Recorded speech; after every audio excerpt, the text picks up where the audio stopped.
à toutes et à tous. Bonjour à tous. Pour cette nouvelle recette, qu'allez-vous nous préparer? Alors, aujourd'hui, on va faire une bûche au potimarron et à la châtaigne. Pour ceci, on va avoir 3 étapes. Donc la première, on va faire une génoise au potimarron. Ensuite, on aura une crème avec la garniture à la châtaigne et au potimarron. Et on finira par le dressage. Et quels sont les ingrédients pour préparer cette recette? Donc pour faire la génoise, il nous faut du son d'avoine, des œufs, du flocon d'avoine, du skyr, du lait d'amande, de la levure, des arômes. Moi, j'ai choisi le pain d'épices parce que c'est la période et de la vanille, de la fleur d'oranger parce que j'adore ça. Maintenant, vous pouvez choisir ce que vous voulez. Un potimarron, bien évidemment, et de l'agave. Et le sirop d'agave, ça sert à quoi? C'est quoi? En fait, le sirop d'agave, ça vient d'une plante. Et aujourd'hui, il a un indice glycémique beaucoup plus bas que le sucre.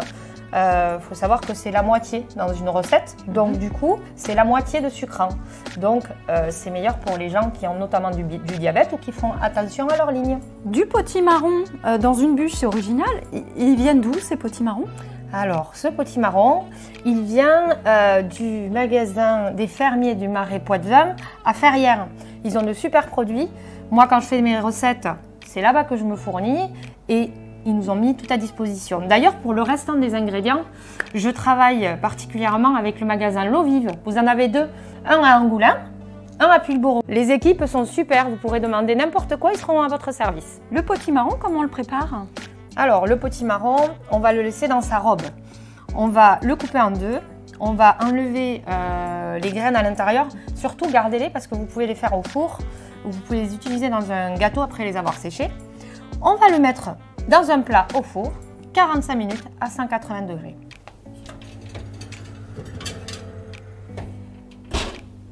Alors, je vide? Oui. Ok. Vous allez voir, c'est très simple. J'enlève tout, hein? Oui, et du coup, il n'est pas plein d'eau. Ah oui, d'accord, ok. Très bien. Après avoir vidé le potimarron, on va pouvoir mélanger les ingrédients, mais pour commencer, on va casser les 2 œufs. Vous cassez les œufs dans un verre avant? Oui, alors les œufs, c'est une question d'hygiène. On le casse toujours sur un autre récipient avant de le mettre dans le plat parce que tout simplement, ça vous évite les catastrophes des coquilles. Ça vous permet de voir s'il est bon ou pas. Et l'œuf, il sort du derrière de la poule. Hein? Voilà. Donc là, on va pouvoir mélanger tous les ingrédients. On va utiliser un robot. Alors moi, j'ai un robot pâtissier, mais ça peut se faire avec un blender ou un mixeur. C'est très facile justement pour cette recette. Donc c'est tout simple. Je vais commencer par le flocon d'avoine, le potimarron. Donc on rajoute les œufs, le sirop d'agave, hop.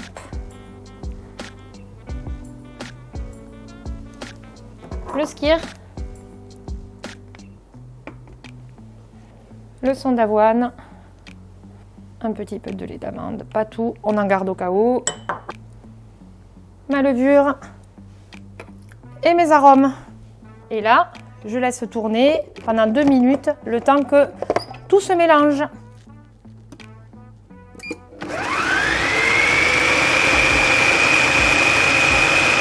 Alors maintenant, on va pouvoir prendre le contenu pour pouvoir cuire la génoise. Ok.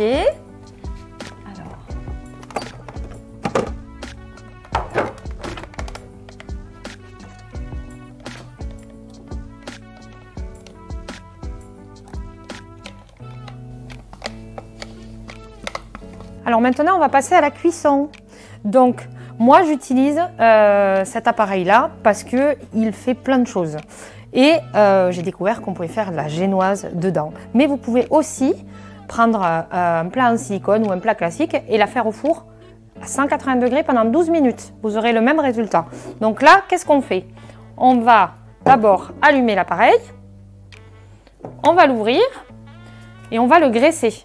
Alors moi, j'ai une bombe à gras, mais vous pouvez faire avec de l'huile de noisette, ça donnera un petit goût. Et on va le laisser chauffer. Alors avant toute chose, il faut se munir d'un papier cuisson et d'un torchon humide. Vous pouvez même prendre un vieux drap, ça va nous servir à rouler la génoise après. Donc notre appareil est chaud. On l'ouvre et on va pouvoir maintenant installer la pâte. Alors c'est tout simple, vous prenez la louche, hop, vous la répartissez et l'appareil le fera tout seul après. Toc. Ici, on en remet un petit peu. Si ça coule sur les côtés, c'est pas bien grave, hein. Ça se nettoie. Il faut qu'elle soit bien répartie. Et là, on ferme et on laisse 2-3 minutes. La cuisson est normalement terminée. Comme vous pouvez le voir, on a une jolie génoise. Là, on va pouvoir la sortir, comme vous voyez, avec les mains sans souci, et la poser sur le papier cuisson. Alors là, on a fait une seule plaque de génoise, mais vous avez la quantité pour en faire plusieurs. Donc, ça fait plusieurs petites bûches. Par exemple, vous pouvez changer les parfums à l'intérieur, si ça vous intéresse. Là, maintenant, Jordan, vous allez pouvoir mettre dessus le torchon humide et on va pouvoir rouler. Ok, alors, comme ça? Oui. Ouais. Et après, je fais comment? Et alors, là, on roule, on attrape tout le papier ici. Vous venez là. Ouais. Vous venez et vous roulez petit à petit. Quand on sent le gâteau, on continue à rouler. On roule jusqu'au bout. Là, on y est. On la serre bien. Et on va la placer 2 heures au frigo. Alors maintenant, on va passer à la garniture. Pour ça, on va utiliser 200 g de châtaigne, 100 g d'eau, 25 g de sirop d'agave et 3 cuillères à soupe ensuite de potimarron pour faire le mélange avec les deux. Je mets tout? Oui, on met tout. C'est calculé pour.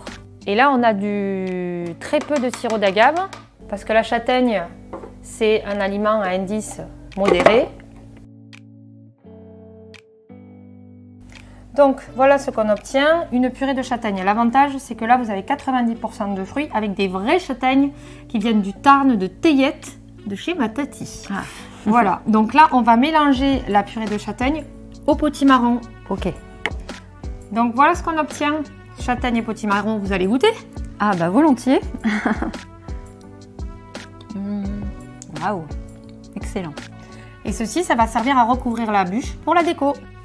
Donc là, on a allumé la plaque, on met de l'eau, pas besoin de mettre d'huile. On rajoute les petits bouts de potimarron et les petits bouts de pommes. On mélange. Et maintenant, on couvre et on va laisser entre 2 et 5 minutes. Alors maintenant, on va pouvoir mettre notre potimarron et nos pommes dans le plat. Voilà. Et on va pouvoir rajouter du skyr.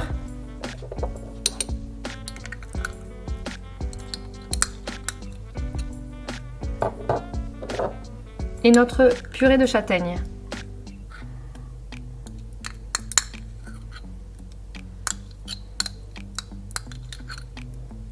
Il ne nous reste plus qu'à mélanger. Maintenant que la garniture est prête, on peut aller chercher notre génoise roulée au frigo. Alors, on va dérouler. Elle a passé 2 heures au frigo. Donc là, tout doucement, on la suit. Voilà. Comme ça, elle sera plus facile à rerouler après.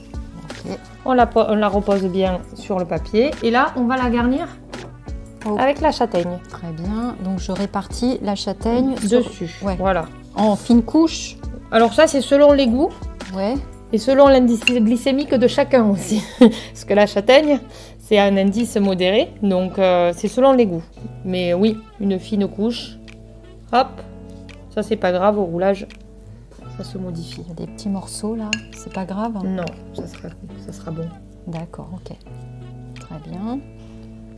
Et par-dessus, on va placer la petite garniture qu'on vient de faire. Donc, ça va vous amener tout simplement, parce que la châtaigne, c'est un glucide hein, quand même. Hein.